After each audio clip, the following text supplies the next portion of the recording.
Hi, I'm Dr. Christopher Cortman, and now for the Mental Health Minute. Two factory workers heard the bell for lunch, and one of the gentlemen grabs his lunch bag and tears into it and picks out his sandwich. And he unwraps the cellophane and he excitedly peeks under the bread and he says, "Oh, peanut butter. I hate peanut butter." And he pushes his sandwich away. And his buddy looks at him but doesn't say anything. And the next day for lunch, the bell rings and both guys rush off to their lockers and grab their sandwiches and over to the cafeteria. And again, the one gentleman unwraps his sandwich and tears open the cellophane and peeks under the bread and says, "Peanut butter. I hate peanut butter." And he pushes it away and refuses to eat his lunch. But you know, the third day comes along and the same exact thing happens. The two gentlemen rush off to the cafeteria, and the first guy opens up his sandwich and peeks underneath the bread and says, "Peanut butter? I hate peanut butter." Slams it down this time.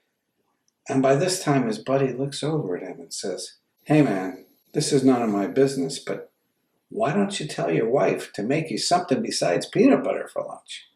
And the guy turns to him and says angrily, "Hey man, you leave my wife out of this. I make my own lunch." The point of this joke is that there's a saboteur that lives within us, someone who sabotages what we're trying to accomplish in life. And while I wouldn't necessarily make myself a sandwich that I don't like, I might talk myself out of asking for a raise. Or I might discourage myself from going out for the cheerleader squad. Or I might tell myself it's not worth trying to ask this girl out because she's way out of my league. In fact, we sabotage ourselves mainly for fear. Fear of rejection and fear of failure are the two biggest fears that humans have. So what do? Sometimes we have to turn that saboteur into a friend and say, "Don't trip me up in an effort to protect me, but help me.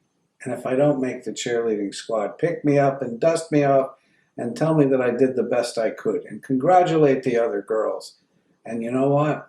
Maybe we work even harder to make next year's squad. Or maybe we decide we're going to go and play the oboe." Regardless, it's no longer necessary to sabotage my growth and my development. Maybe this time I can encourage me and learn from failures and learn from rejection.